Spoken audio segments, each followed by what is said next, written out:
আসসালামু আলাইকুম প্রিয় দর্শক, শিকদার ল অ্যান্ড অ্যাসোসিয়েটস থেকে আজ আমরা আলোচনা করব একটি গুরুত্বপূর্ণ আইনি বিষয় নিয়ে।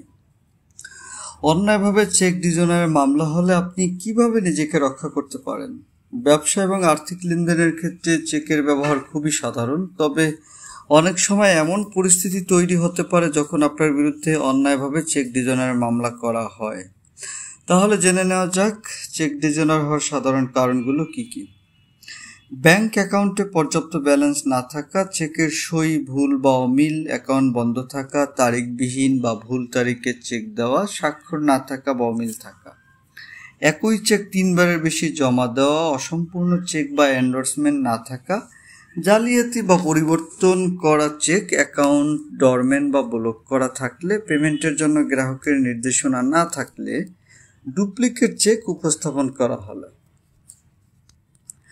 চেক ডিজনার সংক্রান্ত মামলা মূলত 1881 সালের নেগোসিয়েবল ইনস্ট্রুমেন্ট অ্যাক্টের ধারা 138, 139 এবং 141-এর অধীনে পরিচালিত হয়।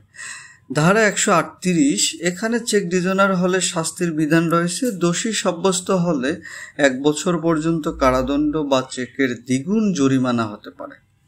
ধারা 139 এই ধারায় বলা হয়েছে, চেক ডিজনার হলে আদালতে প্রমাণের দায়িত্ব প্রদানকারীর উপর বর্তায়। 141 এই ধারায় মামলার বিচার প্রক্রিয়া এবং আদালতের ক্ষমতা সম্পর্কে বলা হয়েছে।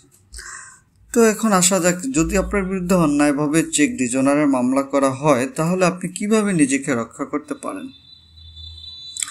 এক্ষেত্রে কিছু গুরুত্বপূর্ণ বিষয় আপনাকে সাহায্য করতে পারে। প্রমাণের দায়িত্ব, যেহেতু ধারা 139 অনুযায়ী প্রমাণের দায়িত্ব আপনার ওপর, তাই আপনাকে প্রমাণ করতে হবে যে চেকটি কোনো বৈধ লেনদেনের জন্য দেওয়া হয়নি অথবা কোনো প্রতারণার আশ্রয় নেওয়া হয়নি। আপনার কাছে যদি এমন কোনো নথি বা প্রমাণ থাকে যা এই দাবিকে সমর্থন করে, তা আদালত উপস্থাপন করুন। যদি আপনি প্রমাণ করতে পারেন যে চেকটি দেওয়ার পেছনে কোনো বৈধ কারণ ছিল না, যেমন কোনো পূর্বের চুক্তি বাতিল হয়ে যাওয়া অথবা যে কাজের জন্য চেক দেওয়া হয়েছিল তা সম্পন্ন হয়নি, তাহলে আপনি মামলা থেকে রেহাই পেতে পারেন।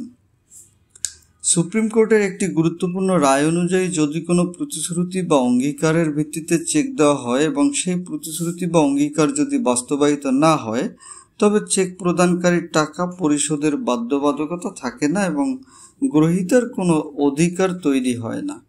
এমন পরিস্থিতিতে আপনি এই রায়টিকে আপনার আত্মপক্ষর সমর্থনে ব্যবহার করতে পারেন। মনে রাখবেন, চেক ডিজনারের নোটিশ পাওয়ার পর 30 দিনের মধ্যে মামলা দায়ের করতে হয়। যদি এই সময়সীমা অতিক্রম করে মামলা করা হয় তবে তা গ্রহণযোগ্য নাও হতে পারে। আপনি যদি প্রমাণ করতে পারেন যে মামলাটি নির্ধারিত সময়সীমার পরে দায়ের করা হয়েছে, তবে এটি আপনার পক্ষে যেতেও পারে। 2024 সালের নতুন নিয়ম অনুযায়ী আদালত চাইলে বিচার পূর্ববর্তী মধ্যস্থতার সুযোগ দিতে পারেন। যদি আপনার মনে হয় আলোচনার মাধ্যমে সমস্যার সমাধান সম্ভব, তাহলে এই সুযোগটিও কাজে লাগাতে পারেন। সবচেয়ে গুরুত্বপূর্ণ বিষয় হলো, এমন পরিস্থিতিতে দ্রুত একজন অভিজ্ঞ আইনজীবীর পরামর্শ নেওয়া। একজন আইনজীবী আপনার পরিস্থিতি বিবেচনা করে সঠিক আইনি পথে আপনাকে সাহায্য করতে পারবেন এবং আপনার আত্মপক্ষ সমর্থনের জন্য উপযুক্ত কৌশল নির্ধারণ করতে পারবেন।